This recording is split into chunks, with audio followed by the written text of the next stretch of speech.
मुख्यमंत्री शिवराज सिंह चौहान आज शाम को 4 बजे मंत्रालय में अधिकारियों के साथ बैठक करेंगे। इस दौरान वो पेसा कानून को लेकर चर्चा करेंगे। इसके बाद सीएम युवा उत्सव की तैयारियों की भी समीक्षा करेंगे।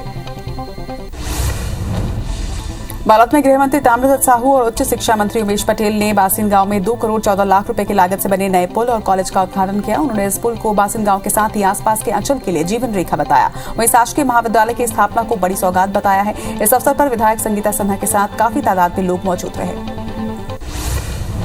अंबिकापुर से दिल्ली के लिए ट्रेन की आज शुरुआत हो गई है। केंद्रीय राज्य मंत्री और सांसद रेणुका सिंह ने हरी झंडी दिखाकर ट्रेन को रवाना किया। ये ट्रेन हफ्ते में एक दिन गुरुवार को चलेगी। इस तरह सरगुजा संभाग के लोग 20 घंटे का सफर कर राजधानी दिल्ली पहुंच सकेंगे। कई साल से सरगुजा संभाग के लोग ये मांग कर रहे थे, जो आज पूरी हो गई। नीट की परीक्षा 17 जुलाई को देश भर में आयोजित की जाएगी। परीक्षा दोपहर 2 बजे से शाम 5:20 तक होगी। इसके लिए भोपाल समेत देश भर में 497 एग्जाम सेंटर्स बनाए गए। वहीं 18 लाख से ज्यादा छात्र परीक्षा में सम्मिलित होंगे, जिसके लिए एडमिट कार्ड भी जारी कर दिया गया है। मध्य प्रदेश में निकाय चुनाव पूरा हो गया है। अब इंतजार बस परिणामों का है। दूसरे चरण के 214 निकायों में 72% वोटिंग हुई। पहले चरण में 133 निकायों में 60% वोटिंग हुई। भोपाल के बैरसिया नगर पालिका में करीब 78% वोटिंग हुई है। इस बार 16 नगर निगमों में 2014 के मुकाबले करीब 2.25% कम वोटिंग हुई है। बेमेतरा में कांग्रेस सरकार पर वादा खिलाफी का आरोप लगाते हुए भारतीय जनता पार्टी ने प्रदर्शन का आगाज किया है, जिसकी तैयारी को लेकर बेसिक स्कूल मैदान में सांसद विजय बघेल कई नेता ने तैयारियों का जायजा लिया। अनूपपुर में फर्जी वोट करने का मामला सामने आया है। चाची की जगह उनकी भतीजी मतदान करने के लिए आई थी, जिसके बाद पीठासीन अधिकारी ने फर्जी वोटर को पकड़ लिया। हालांकि कुछ देर बाद उसे छोड़ दिया गया, जबकि नियम के मुताबिक उसको पुलिस के हवाले किए जाना था। भिलाई में एफएसएनएल के निजीकरण के विरोध में कर्मचारियों का विरोध प्रदर्शन लगातार जारी है। कर्मचारियों ने अब हाथों में काली पट्टी बांधकर अपना विरोध जताया। एफएसएनएल को सेल के साथ विलय करने की मांग की। उनका कहना है कि एफएसएनएल हमेशा से ही प्रॉफिट देने वाली कंपनी रही है, लेकिन इसका निजीकरण किया जा रहा है। भिलाई में प्लास्टिक के सिंगल यूज के इस्तेमाल पर अब पूरी तरह से रोक लगाने के लिए नगर निगम सख्त हो गया है। निगम आयुक्त लोकेश चंद्राकर ने अधिकारियों की महत्वपूर्ण बैठक लेकर सिंगल यूज प्लास्टिक को लेकर सख्त कार्रवाई के निर्देश दिए। बता दें कि सिंगल यूज प्लास्टिक पर 1 जुलाई से प्रतिबंध लगाया गया है। भोपाल में अतिथि शिक्षकों के लिए अच्छी खबर है। दरअसल अब स्कूलों में रिक्त पदों पर अतिथि शिक्षकों की नियुक्ति होगी। सीएम राइज स्कूल में भी खाली पदों पर नियुक्तियां की जाएंगी। शैक्षणिक सत्र 2022-23 में अतिथि शिक्षकों की नियुक्ति की जाएगी और इसे लेकर लोक शिक्षण संचालनालय ने निर्देश जारी कर दिए हैं। कोरेला पेंडवा मरवाही के सार बहरा के पंचायत सचिव को सीईओ ने सस्पेंड कर दिया। सचिव पर टास्क की राशि के दुरुपयोग और भ्रष्टाचार का आरोप है। जांच में पाया गया कि सचिव ने स्मृति वाटिका के लिए करीब 3,40,000 रुपए से ज्यादा के अधिक राशि भुगतान की थी। इसके साथ ही भ्रष्टाचार के कई आरोप भी है। करीब 3,40,000 रुपए से ज्यादा के अधिक राशि भुगतान की थी। इसके साथ ही भ्रष्टाचार के कई आरोप भी है। खरगोन में भी लगातार बारिश का दौर जारी है, जिसकी वजह से कुंदा नदी का जलस्तर लगातार बढ़ रहा है। वहीं वाटर लेवल बढ़ने के बाद बाढ़ जैसे हालात यहां निर्मित हो गए हैं। इस दौरान पानी के तेज बहाव में पुलिस के बैरिकेड्स भी बह गए।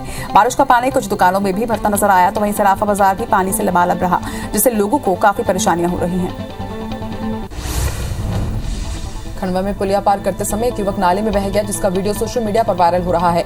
आशापुर के डीआरसी की टीम लगातार सर्चिंग कर रही है। बता दें कि युवक बैतूल का रहने वाला है, जो खंडवा में दद्दा जी महाराज के दर्शन कर वापस लौट रहा था। बलौदाबाजार में 2 दिनों से लगातार तेज बारिश हो रही है, जिसके चलते नदी और नाले यहां उफान पर हैं। बरघाट नाला पुल से 2 फीट के ऊपर पानी बह रहा है। वहीं महानदी स्थित एनिकेत भी पानी में डूब चुका है। बारिश के चलते कसडोल पिथौरा मुख्य मार्ग में पानी भर गया है। वहीं कसडोल से कुकरी कोना गांव का संपर्क भी पूरी तरह से टूट गया है। सुकमा में नदी के बैक वाटर के कारण कोंटा में बाढ़ के हालात बन गए हैं, जिसको देखते हुए कोंटा के निचले इलाके के घरों को प्रशासन ने खाली करवाया। वहीं बालक आश्रम में भी बैक वाटर का पानी घुस गया, जिसके बाद बच्चों को दूसरी जगह शिफ्ट कराया गया है। बारिश के कारण बस्तर को हैदराबाद से जोड़ने वाली नेशनल हाईवे में आवागमन बंद हो गया। सावन के महीने के पहले दिन कवर्धा के भूरमदेव मंदिर में श्रद्धालुओं का तांता लगा हुआ है। वहीं हर साल भूरमदेव मंदिर में 50,000 से अधिक कांवड़िए और भक्त पहुंचते हैं। जिला प्रशासन ने इसके लिए विशेष व्यवस्था की है। वहीं भक्त बड़े उल्लास के साथ मंदिर पहुंचते हैं और महादेव पर जल चढ़ाकर अपनी मनोकामना मांगते हैं। मध्य प्रदेश में 4 दिन की बारिश में साल भर की जरूरत का पानी आ गया है। राजधानी भोपाल के बड़े तालाब में 62 अरब 29 करोड़ लीटर पानी जमा हो गया। साल भर में 35 करोड़ 50 लाख लीटर पानी की सप्लाई होती है। सीहोर भोपाल समेत कैचमेंट एरिया में जोरदार बारिश के कारण बड़ा तालाब भर गया है। अब तक भोपाल में करीब 23 इंच बारिश हो चुकी है। औसतन 42 इंच बारिश होती है। मध्य प्रदेश में बारिश का दौर जारी है। प्रदेश में मौसम विभाग ने भारी बारिश के लिए रेड अलर्ट जारी किया है। अगले 24 घंटे में नर्मदापुरम संभाग में रेड अलर्ट जारी है। वहीं बीते 24 घंटे से प्रदेश के कई इलाकों में बारिश की वजह से नदी और नाले उफान पर हैं, जिससे कई जिलों में यातायात प्रभावित हो रहा है। छत्तीसगढ़ में मौसम विभाग ने भारी बारिश की संभावना जताई है। मौसम विभाग के मुताबिक सरगुजा को छोड़कर प्रदेश के बाकी 4 संभागों में भारी बारिश हो सकती है। बस्तर संभाग में बारिश को लेकर रेड अलर्ट जारी किया गया है। यहां अभी 27% ज्यादा बारिश रिकॉर्ड की गई। वहीं बीजापुर में औसत से ज्यादा बारिश दर्ज की गई। छत्तीसगढ़ में कोरोना का ग्राफ तेजी से बढ़ रहा है। 24 घंटे में कोरोना के 380 से ज्यादा नए पॉजिटिव केस सामने आए हैं, तो वहीं 218 कोरोना मरीजों की ठीक भी हुए हैं, जिसके बाद एक्टिव मरीजों की संख्या 2060 के पार पहुंच गई है। वहीं प्रदेश में पॉजिटिविटी दर 2.77% पर है। छत्तीसगढ़ के सरकारी और प्राइवेट अस्पतालों के डॉक्टर मरीजों के लिए जेनेरिक दवाइयां नहीं लिख रहे हैं। इस मामले में दायर जनहित याचिका पर बिलासपुर हाईकोर्ट ने सभी प्रतिवादियों को 4 सप्ताह में जवाब देने के लिए कहा है। कोरबा के आरटीआई एक्टिविस्ट लक्ष्मी चौहान ने हाईकोर्ट में जनहित याचिका दायर की है। बिलासपुर हाईकोर्ट ने मानसिक अस्वस्थता का आधार सिद्ध न होने पर तलाक का आदेश निरस्त कर दिया है। कोर्ट ने निचली अदालत के आदेश को निरस्त करते हुए डिवीजन बेंच ने पत्नी की अपील को स्वीकार किया। सतना जिले के होटल पार्क में अचानक लिफ्ट गिर गई। हादसा बुधवार देर रात का बताया जा रहा है, जहां 30वीं मंजिल से लिफ्ट गिर गए। हादसे में 3 लोग घायल हुए हैं, जिन्हें निजी अस्पताल में भर्ती कराया गया। लिफ्ट का तार टूटने और मेंटेनेंस नहीं होने के कारण यह हादसा हुआ है। गरियाबंद के धवलपुर के पास झोपड़ी में सो रही एक महिला को हाथियों के दल ने कुचल दिया। इस दौरान महिला के पति और बेटे ने भागकर अपनी जान बचाई। जिले में हाथियों के कुचलने की ये 5वीं घटना है। लगातार हाथियों के आतंक से ग्रामीण परेशान है। वहीं वन विभाग का ये कहना है कि महुआ शराब खेतों में बनने से भी हाथियों का दल खुशबू सूंघकर आकर्षित हो रहा है। सरायपाली के बसना बोहारपार नेशनल हाईवे पर हादसा हो गया। रायपुर से उड़ीसा जा रही अनियंत्रित होकर दुर्घटनाग्रस्त बस हो गई। हादसे में 10 यात्री गंभीर रूप से घायल हुए हैं। घायलों का इलाज बसना सामुदायिक स्वास्थ्य केंद्र में जारी है। हादसे के बाद ग्रामीणों ने घायलों को बस से निकलने में मदद की। सिंगरौली जिले में अवैध शराब की सूचना देने पर एक शख्स की हत्या कर दी गई। बताया जा रहा है कि आरोपी अंबिका कौल और उसके भाई ने लाठी डंडों से पीट कर उसकी हत्या कर दी। घटना के बाद पुलिस ने एक आरोपी को गिरफ्तार किया है, जबकि दूसरा आरोपी पुलिस अभिरक्षा में इलाज करवा रहा है। खरोरा तहसील के तुलसी गांव में एक बहू ने अपने सास की गला दबाकर हत्या कर दी। पोस्टमार्टम रिपोर्ट में मर्डर का खुलासा होने के बाद पुलिस ने आरोपी बहू को गिरफ्तार कर लिया है। आरोपी महिला अपनी सास के चिड़चिड़े स्वभाव से परेशान थी, इसी के चलते उसने हत्या कर दी। रायपुर के मंदिर हसौद में पुलिस ने बुधवार देर रात जुआरियों के खिलाफ एक कार्रवाई की। मुखबिर की सूचना पर पुलिस ने मौके पर दबिश दी और 8 जुआरी को गिरफ्तार कर लिया। इसके साथ ही उनके पास से 4 लाख से ज्यादा की रकम भी जब्त की गई। पकड़े गए ज्यादातर आरोपी गुड़ियारी के हैं। सिंगरौली के बैरन कोतवाली थाना क्षेत्र में नाबालिग से दुष्कर्म का मामला सामने आया है। आरोपी युवक ने अपने साथी के साथ मिलकर इस वारदात को अंजाम दिया। पुलिस ने मुख्य आरोपी को गिरफ्तार कर लिया है, जबकि एक आरोपी की तलाश की जा रही है। इंदौर में इंस्पेक्टर गोलीकांड के बाद एसआईटी ने आरोपियों पर शिकंजा कसना शुरू कर दिया है। पूरे मामले में पुलिस ने 2 महिलाओं को गिरफ्तार किया। वहीं शुरुआती जांच में ये पता चला कि मानसिक तनाव की वजह से टीआई ने हत्या की है। हालांकि पुलिस ने अब तक कुछ भी खुलासा नहीं किया है। ग्वालियर के चिनौर थाना क्षेत्र में 11 साल की नाबालिग की शादी कराने का मामला सामने आया है। बताया जा रहा है कि मां और सौतेले पिता ने 1.5 लाख रुपए लेकर नाबालिग की शादी करा दी। वहीं मामला दर्ज होने पर पुलिस ने मां, पिता, पति सहित 4 लोगों को गिरफ्तार किया है। रायपुर में पूर्व मंत्री और भाजपा विधायक बृजमोहन अग्रवाल की सुरक्षा में तैनात पीएसओ की आत्महत्या के मामले में पुलिस ने मध्य प्रदेश से 2 आरोपियों को गिरफ्तार किया है। आरोपी मृतक विश्वंबर दयाल के रिश्तेदार ही बताए जा रहे हैं, जो कि ब्लैकमेलिंग कर 30 लाख रुपए मांग रहे थे, जिसे तंग आकर उसने सर्विस रिवॉल्वर से खुद को गोली मार ली थी। भिंड में नगर पालिका के दूसरे चरण और आखिरी मतदान के दौरान पुलिस को प्रत्याशियों को नजरबंद करना भारी पड़ गया। जिला पंचायत में नजरबंद प्रत्याशी ने बीजेपी के एक प्रत्याशी के साथ मारपीट कर दी। इस घटना से नाराज जैन समाज ने पुलिस की सुरक्षा पर सवाल खड़े किए। साथ ही ड्यूटी पर तैनात पुलिसकर्मियों को सस्पेंड करने की भी मांग की जा रही है। हटा के पुत्रीशाला स्कूल में निरीक्षण के दौरान एएसपी ने एएसआई को जमकर फटकार लगाई। एएसआई ड्यूटी के दौरान कार में सो रहे थे, तभी एएसपी ने निरीक्षण के दौरान उन्हें पकड़ लिया। इसके बाद उन्होंने एक आरक्षक की कार की हवा भी निकाल दी।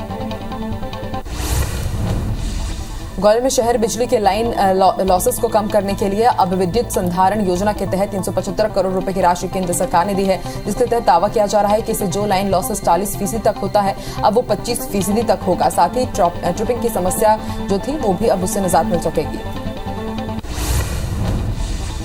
सरायपाली की बसना थाना पुलिस ने 1 क्विंटल गांजे के साथ एक आरोपी को गिरफ्तार किया है। जब्त गांजे की कीमत 20 लाख रुपए बताई जा रही है। वहीं तस्कर उड़ीसा से गांजा लेकर छत्तीसगढ़ आ रहा था, तभी पुलिस ने उसे धर दबोचा। सागर में पथरिया जाट स्थित मोतीलाल पेट्रोल पंप पर बदमाशों ने दिन दहाड़े लूट की वारदात को अंजाम दिया। बाइक सवार 2 बदमाशों ने पेट्रोल पंप कर्मचारियों पर रॉड से हमला कर दिया, फिर कैश काउंटर में रखे करीब 1 लाख रुपए लेकर फरार हो गए। पुलिस सीसीटीवी फुटेज के आधार पर लुटेरों की तलाश कर रही है। जबलपुर की एक ज्वेलरी शॉप पर दिन दहाड़े लूट की वारदात को अंजाम दिया गया। यहां पर ग्राहक बनकर पहुंचे आरोपी ने ज्वेलरी शॉप संचालक पर मिर्ची झोंककर शॉप में रखे सोने की झुमकी लेकर वहां से फरार हो गया, जिसकी कीमत लगभग 1 लाख रुपए बताई जा रही है। वही घटना के बाद पुलिस आरोपियों की तलाश कर रही है। बिलासपुर में कोरोना वैक्सीनेशन में काम करने वाले कर्मचारियों को प्रोत्साहन राशि बांटने में बड़ी गड़बड़ी सामने आई है। वैक्सीनेशन में ड्यूटी करने वाले कर्मचारियों को राशि न देकर अपात्रों को राशि बांट दी गई। मामले में करीब 1.5 करोड़ रुपए का फर्जीवाड़ा किया गया है। वहीं सीएमएचओ ने दोषियों पर कार्रवाई की बात कही है। बलरामपुर जिले के वाड्रफनगर क्षेत्र में अवैध रेत का परिवहन करते हुए सरगुजा संभाग की आरटीओ की टीम ने बड़ी कार्रवाई की है। आरटीओ ने 60 ट्रकों को जब्त करते हुए 4 लाख से अधिक की चालानी कार्रवाई की। कार्रवाई करने के बाद जांच टीम ने सभी ट्रकों को बसंतपुर पुलिस के हवाले कर दिया।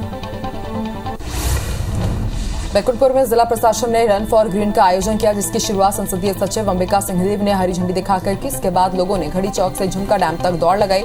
इस दौरान कलेक्टर एसपी भी मौजूद रहे।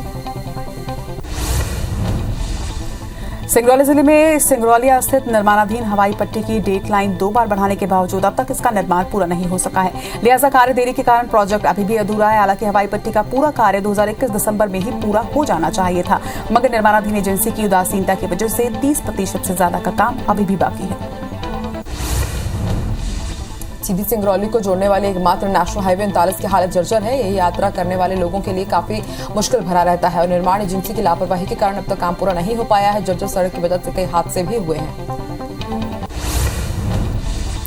इंदौर के सिल्वर मॉल में फर्नीचर दुकान में अचानक आग लग गई, जिससे लाखों का सामान जलकर खाक हो गया। घटना की सूचना मिलने पर फायर ब्रिगेड की टीम मौके पर पहुंची और कड़ी मशक्कत के बाद आग पर काबू पाया गया। रेल यात्रियों के लिए एक अच्छी खबर है। भोपाल बिलासपुर एक्सप्रेस आज निरस्त रहेगी। हालांकि पहले से कहा जा रहा था कि आज भी चलेगी। बिलासपुर रेल मंडल से रैक नहीं मिलने के कारण इसे निरस्त कर दिया गया, जिसके कारण यात्री को कुछ दिक्कतों का सामना करना पड़ सकता है। महासमुंद के पचरी सरकारी स्कूल में शिक्षकों की कमी की वजह से नाराज अभिभावकों ने तालाबंदी की चेतावनी दी है। अभिभावकों का ये कहना है कि स्कूल में बच्चों की दर्ज संख्या ज्यादा है और शिक्षक कम है, जिसे लेकर वो लगातार 5 सालों से शिक्षकों की मांग कर रहे हैं, मगर अब तक कोई भी सुनवाई नहीं हुई। उन्होंने ये भी कहा कि 3 दिन में मांग पूरी नहीं होने पर वो तालाबंदी करेंगे। राजम के चरौदा गांव में हाई स्कूल भवन निर्माण और हायर सेकेंडरी स्कूल नहीं खुलने से नाराज अभिभावकों ने स्कूल का बहिष्कार कर दिया। पेरेंट्स का कहना है कि 14 साल से शासकीय हाई स्कूल अतिरिक्त कक्षा में ही संचालित हो रहा है। 14 साल में भी शासन प्रशासन ने हाई स्कूल भवन का निर्माण नहीं कराया, जबकि आज की स्थिति में हाई स्कूल में 119 छात्र पढ़ाई कर रहे हैं। पत्थरगांव में स्कूल देरी से पहुंचने पर 13 शिक्षकों को शो कॉज नोटिस जारी किया गया है। पत्थरगांव में स्कूल देरी से पहुंचने पर 13 शिक्षकों को शो कॉज नोटिस जारी किया गया है। बीईओ जनपद सीईओ की औचक निरीक्षण करने पर स्कूलों में अव्यवस्था मिली थी, जहां पर स्कूल बंद मिले या स्टूडेंट बाहर घूमते नजर आए। मरवाही में स्कूली बच्चों को पढ़ाने में लापरवाही बरतने वाले 3 शिक्षकों को बीईओ ने कारण बताओ नोटिस जारी किया है। मरवाही ब्लॉक में अधिकांश शिक्षक स्थानीय हैं और कई शिक्षकों के खिलाफ स्कूल से गायब रहने की लगातार शिकायतें मिल रही थी। भिलाई में मौसमी बीमारियों की संख्या अब लगातार बढ़ने लगी है, जिसके बाद आज निगम आयुक्त ने प्रभावित वार्डों का दौरा किया और अधिकारियों को बीमारियों की रोकथाम सहित अन्य आवश्यक निर्देश दिए। इसके साथ ही सुपरवाइजर को लापरवाही के लिए फटकार भी लगाई। एसपी प्रफुल्ल ठाकुर ने पदभार ग्रहण करने के बाद नक्सल प्रभावित क्षेत्र का और उनके थानों का जायजा लिया। उन्होंने जवानों के साथ जंगल की सर्चिंग के साथ ही नक्सलियों की गतिविधियों पर अंकुश लगाने के लिए जरूरी दिशा निर्देश दिए और वर्तमान में जारी नक्सल ऑपरेशन की जानकारी ली।